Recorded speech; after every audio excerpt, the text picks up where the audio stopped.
Question number 6.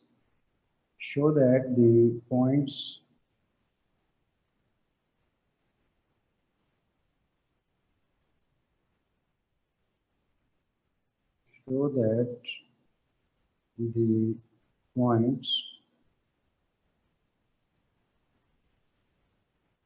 A comma 0, 0 comma B and 3A comma minus 2B lie on a straight line.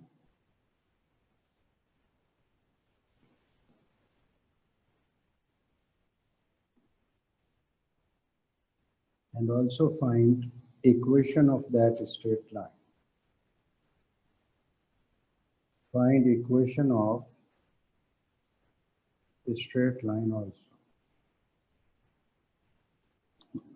तो पहले तो आप इन points को कोई नाम देते हैं. Let P1, P2 and P3 are these points.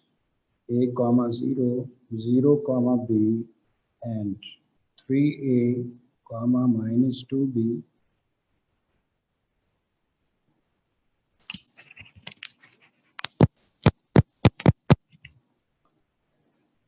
आपने प्रूव करना है कि ये तीनों पॉइंट्स एक स्ट्रेट लाइन पे हैं. इसका मतलब they are collinear. We have to prove that these points are collinear. So condition of collinearity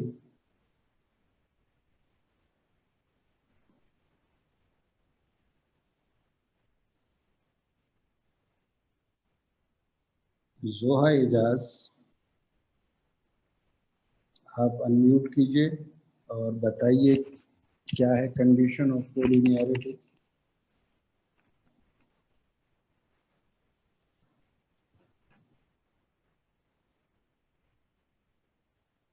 जोहा एजाज, आप अपने आप को अनम्यूट करें और बताइए कंडीशन ऑफ कोलिनियरिटी क्या है.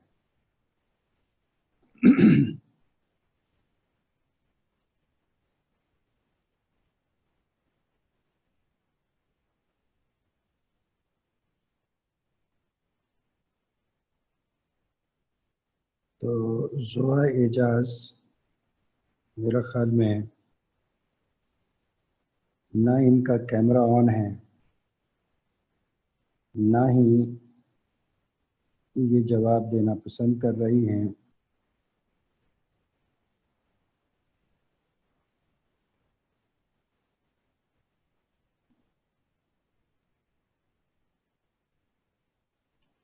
सैयद उवैस अली शाह, सैयद उवैस अली शाह, आप अनम्यूट कीजिए.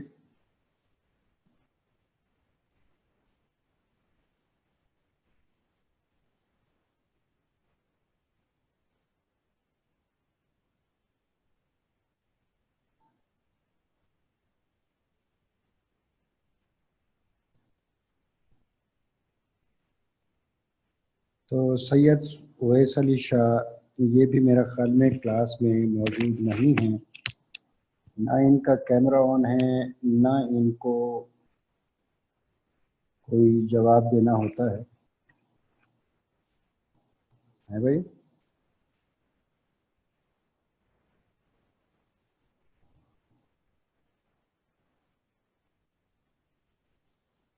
ओके.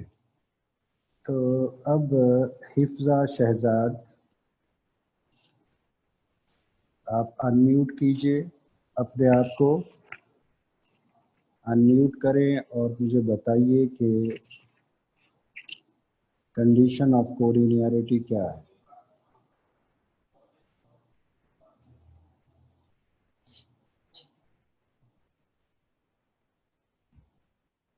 तो हिफ्जा शहजाद, आप अपने आप को अनम्यूट करें और बताइए कंडीशन ऑफ कोलिनियरिटी क्या है.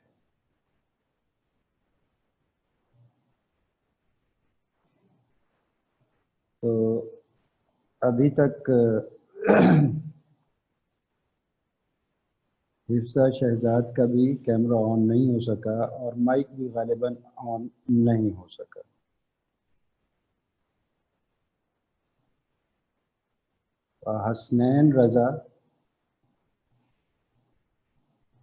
हसनैन रजा बेटा आप बताइए कंडीशन ऑफ कोलिनियरिटी।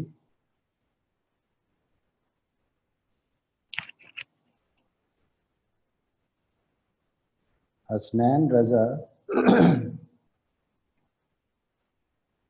अनम्यूट कीजिए और बताइए कंडीशन ऑफ कोलिनियरिटी क्या है।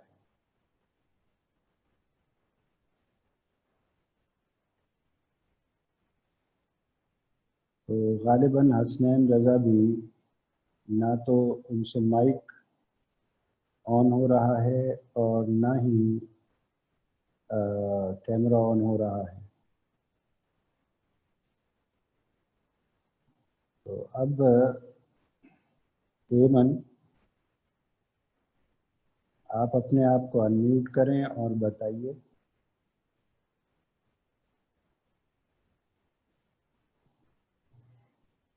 एमन आप अपने आप को अनम्यूट कीजिए और बताइए कंडीशन ऑफ कोलिनियरिटी।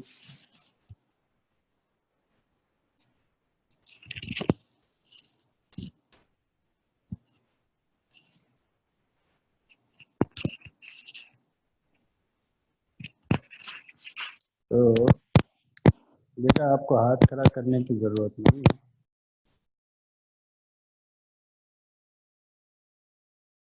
एमन अच्छा, तो एमन को भी माइक ऑन करना शायद नहीं आ रहा। कैमरा उन्होंने कल भी ऑन नहीं किया, आज भी ऑन नहीं किया। It's so sad.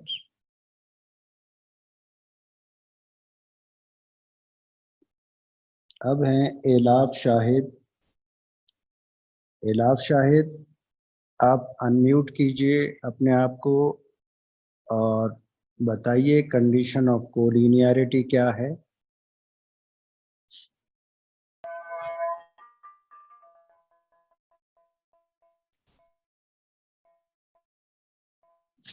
एलाफ शाहिद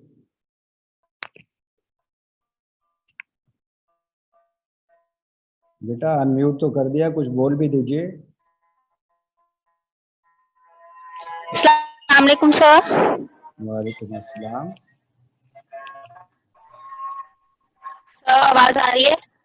हाँ हाँ, आप कंडीशन ऑफ कोलिनियरिटी बताइए और आपका कैमरा क्यों ऑन नहीं है।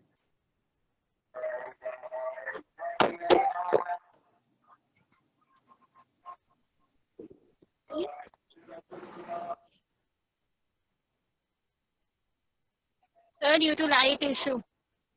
लाइट इशू की वजह से कैमरा ऑन नहीं हो रहा। बेटा लाइट इशू की वजह से कैमरा कम से कम आपका तो ऑफ आ रहा है ना, तो आप क्लास से बाहर चली जाएंगी।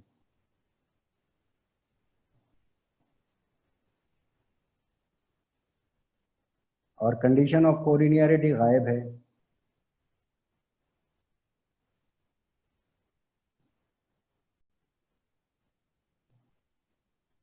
अभी तक कंडीशन ऑफ कोलिनियरिटी भी गायब है। और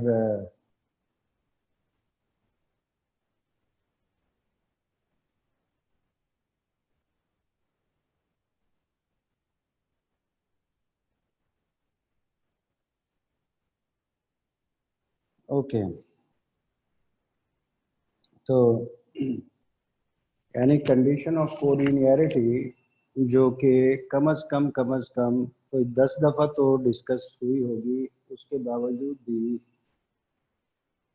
आपके दिमाग में मेजॉरिटी के अभी तक नहीं आए। उसामा रहमान,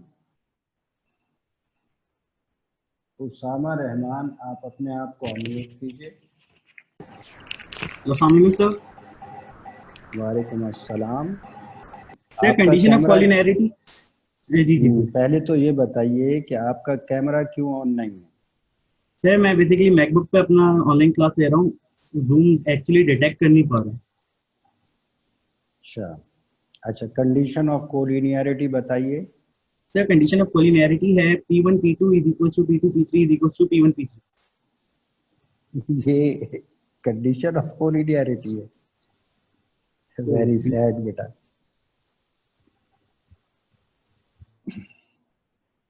यानी 7 बच्चों से मैंने पूछा, किसी एक ने भी जवाब नहीं दिया, जबकि हमने दूसरे लेक्चर से ही या तीसरे लेक्चर से कंडीशन ऑफ कोलिनियरिटी इस्तेमाल करना शुरू की।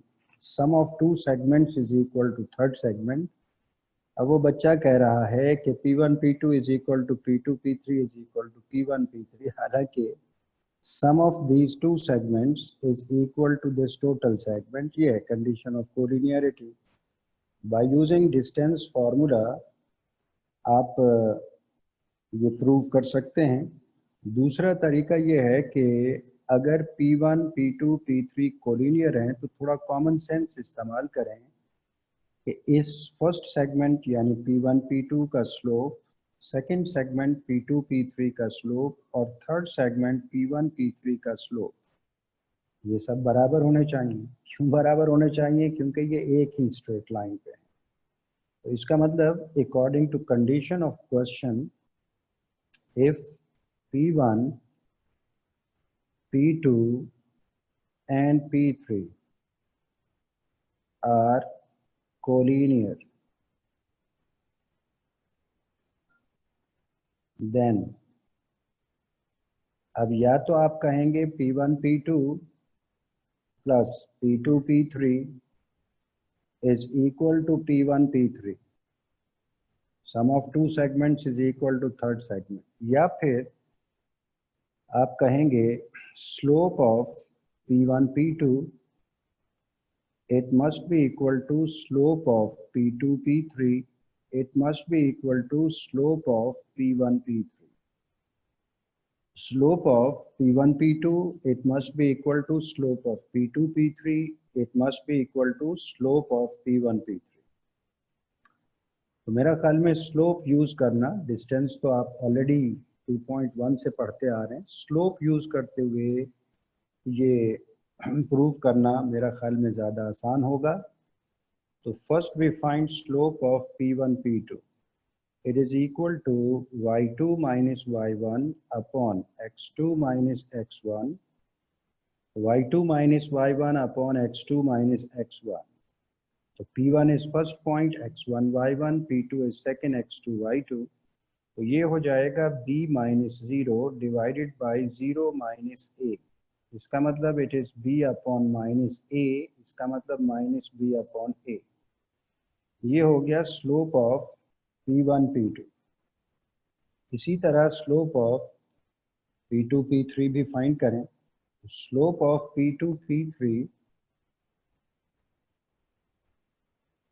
it is equal to again y2 minus y1 upon x2 minus x1।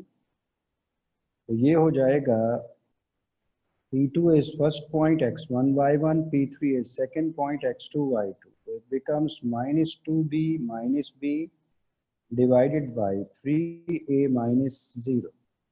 It is equal to minus 3b divided by 3b। तो 3 कैंसिल हो गया, it becomes minus b upon a। ये हो गया slope of P2 P3। Now finally slope of P1 P3 it is equal to y2 minus y1 upon x2 minus x1। अब P1 first point है x1 y1, P3 second point है x2 y2। तो it becomes minus 2b minus 0 divided by 3a minus a। it is equal to minus 2b divided by 2a। 2 cancel हो गया, तो ये आ गया minus b upon a। अब गौर कीजिए, तमाम सेगमेंट्स के स्लोप्स इक्वल हैं। तो because slopes of all the segments are equal, this implies it is proved that it is proved that P1 P2 and P3 are collinear। P1, P2 and P3 are collinear. ये तो question का एक हिस्सा हो गया. First part था show that the points are collinear या lie on the same straight line. अब सेकंड पार्ट फाइंड इक्वेशन. तो अब अगर फर्स्ट करें मैं किसी से डायरेक्ट पूछ लूं इक्वेशन, तो अगर रिजल्ट्स आपको याद हैं आप फौरन बता सकते हैं equation of straight line is x upon a plus y upon b is equal to 1. कैसे? कोई जादू नहीं है. a कॉमा 0 इसका मतलब x intercept is a, 0 comma b इसका मतलब y intercept is equal to b. इसका मतलब ये ऐसी स्ट्रेट लाइन है जिसका x इंटरसेप्ट a जिसका y इंटरसेप्ट b है. इसका मतलब इसकी इक्वेशन हो जाएगी x upon a plus y upon b is equal to 1. ये तो कॉमन सेंस आपने इस्तेमाल किया. कॉमन सेंस इस्तेमाल करके आप ये इक्वेशन डायरेक्ट बता सकते हैं. अब अगर आप फाइंड करना चाहें तो फाइंड करने के लिए आपके पास कम से कम 6 ऑप्शंस हैं. आप P1, P2 यूज करके भी इक्वेशन फाइंड कर सकते हैं. आप P2, P3 यूज करके भी इक्वेशन फाइंड कर सकते हैं. आप P1, P3 यूज करके भी इक्वेशन फाइंड कर सकते हैं. ये तो 3 ऑप्शंस हो गए.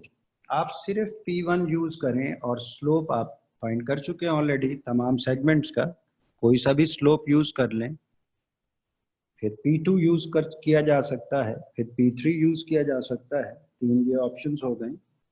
इसका मतलब 6 तरीके हो सकते हैं इक्वेशन फाइंड करने. 6 तरीके इस्तेमाल करने मत बैठ जाइएगा. तो चूंकि पॉइंट्स कोलिनियर हैं तो इक्वेशन ऑफ स्ट्रेट लाइन के लिए कोई सा भी एक तरीका अख्तियार किया जा सकता है. तो equation of straight line if we consider P1 and P2, it is equal to y minus y1 upon y2 minus y1 is equal to x minus x1 upon x2 minus x1. P1 first point था x1 y1, P2 second point था x2 y2.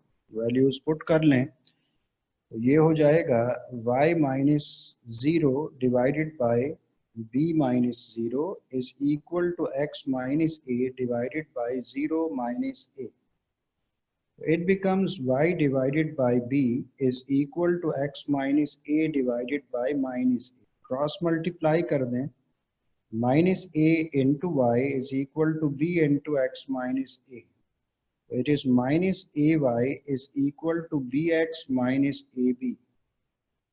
Shifting कर दें तो bx plus ay minus ab is equal to 0. यहाँ छोड़ा जा सकता है. आप चाहें तो इसे लिख सकते हैं bx plus ay is equal to ab. और अगर ab से पूरी इक्वेशन को आप डिवाइड कर दें, if you divide by ab, dividing by ab throughout the equation, तो ये हो जाएगा bx upon ab plus ay upon ab is equal to ab upon ab. ये a कैंसिल हो गया, b कैंसिल हो गया, यहाँ b कैंसिल, यहाँ a कैंसिल. तो you left x upon a plus y upon b is equal to 1. ये मैंने शुरू में आपको बताया था कि a कॉमा 0 और 0 कॉमा b को देखते हुए a कॉमा 0 का मतलब x intercept is a because corresponding value of y is 0. इसी तरह y intercept 0 comma b, y intercept is b because x is equal to 0. तो इसका मतलब जो y कंपोनेंट है वो बेसिकली y इंटरसेप्ट है. तो x इंटरसेप्ट और y इंटरसेप्ट अगर a और b हैं तो इसका मतलब आपके दिमाग में इक्वेशन आनी चाहिए x upon a plus y upon b is equal to 1. तो ये तो MCQs के लिए मैंने आपको बता दिया. बाकी फाइंड करने का तरीका यही है. आप चाहें तो P2, P3 यूज करके इक्वेशन फाइंड करें. आप चाहें तो P1, P3 यूज करके इक्वेशन फाइंड करें. आप चाहें तो सिर्फ P1 यूज करके equation of A line passing through a single point उससे भी इक्वेशन फाइंड कर सकते हैं क्योंकि स्लोप तो मालूम है तमाम सेगमेंट्स का। अब आइए क्वेश्चन नंबर 7। क्वेश्चन नंबर 7 भी ऐसा ही है। Prove that the points whose coordinates are prove that the points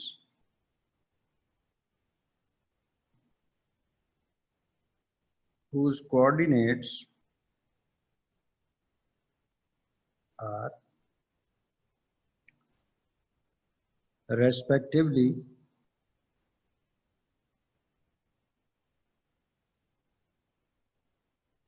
5, 1, 1, -1 and 11, 4.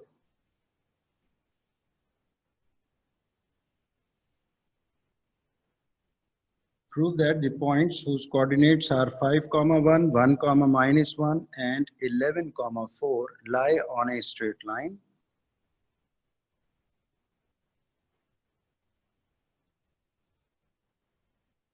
And find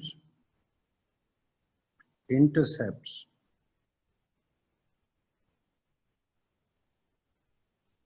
made by this line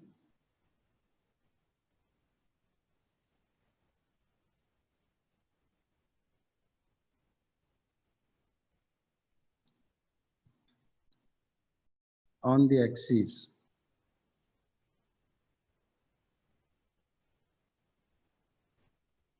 तो इन पॉइंट्स को आप कोई सा नाम दे दें। Let P1, P2 and P3 are the given points. P1 is equal to 5, 1. P2 is 1, -1. P3 is 11, 4. We have to prove that these points are collinear. They lie on the same straight line. तो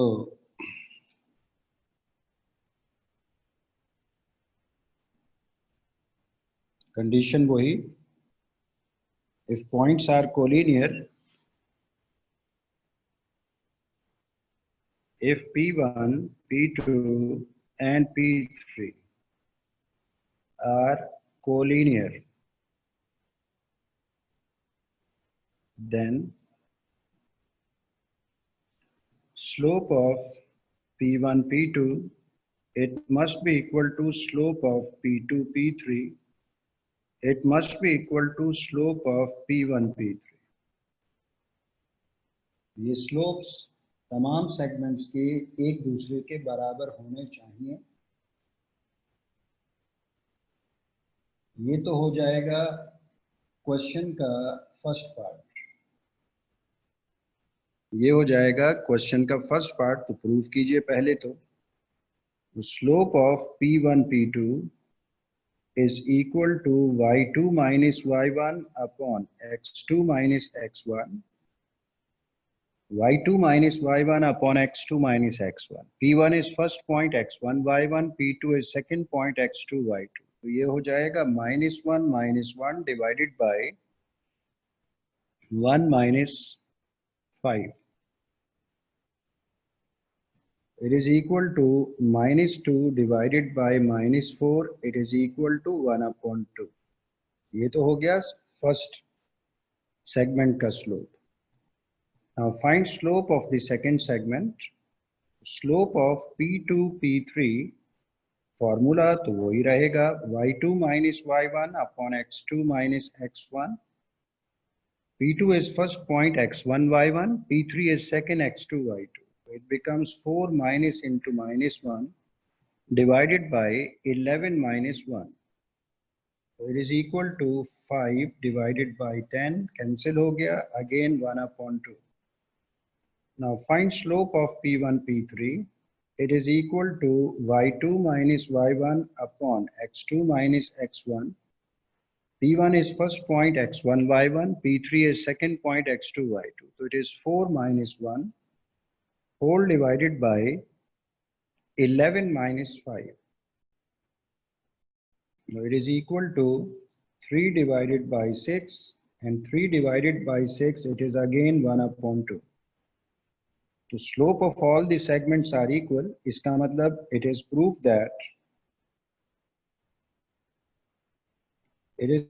that P1, P2 and P3 are collinear. इसका मतलब ये एक ही straight line पे। अब हमें कहा गया है कि आप इंटरसेप्ट्स फाइंड करें। इंटरसेप्ट्स का मतलब एक्स इंटरसेप्ट और वाई इंटरसेप्ट, ये दोनों फाइंड करें।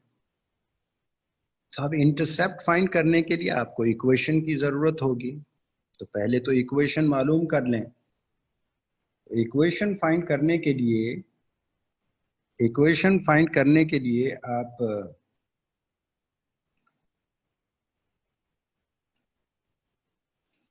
कोई से दो पॉइंट्स कंसीडर करें। Equation of straight line, if we consider P1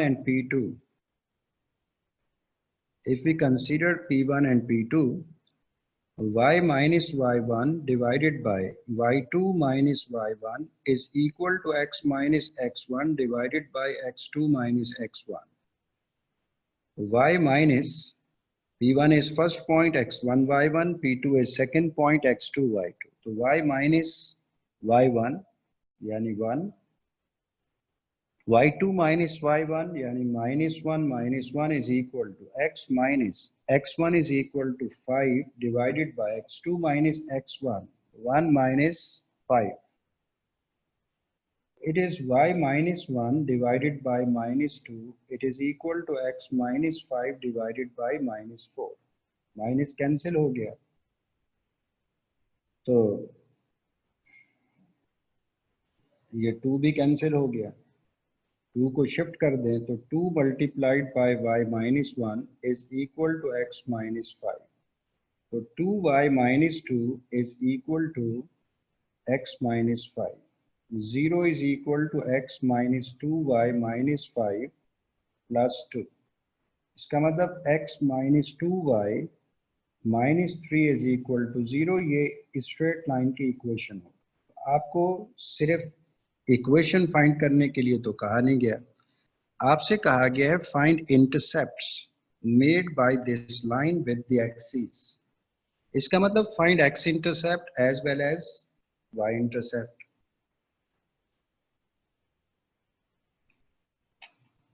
तो सोचें क्या करें। आपके दिमाग में आना चाहिए for x intercept put y is equal to 0। तो एक्स इंटरसेप्ट का मतलब ये लाइन एक्स एक्सिस को जहां कट कर रही है वहां से ओरिजिन तक का इंटरवल या गैप या डिस्टेंस। तो एक्स एक्सिस पे चूंकि y की वैल्यू 0 होती है, इसलिए इस स्ट्रेट लाइन में अगर हम y 0 पुट कर दें तो हमें एक्स इंटरसेप्ट मिलेगा, x 0 पुट कर दें तो y इंटरसेप्ट मिलेगा। तो फॉर एक्स इंटरसेप्ट इक्वेशन थी x minus 2y, x minus 2y minus 3 is equal to 0.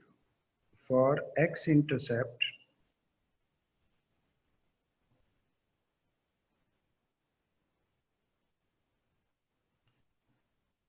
put y is equal to 0. खुद सोचें, अगर स्ट्रेट लाइन कट कर रही है दोनों एक्सिस को, तो ये है x इंटरसेप्ट, तो यहाँ y की वैल्यू क्या है 0। यह है y इंटरसेप्ट, तो यहाँ x की वैल्यू क्या है 0। इसका मतलब x इंटरसेप्ट के लिए y 0 पुट कर लेना चाहिए और y इंटरसेप्ट के लिए x 0 पुट कर देना चाहिए। तो for x intercept put y is equal to 0।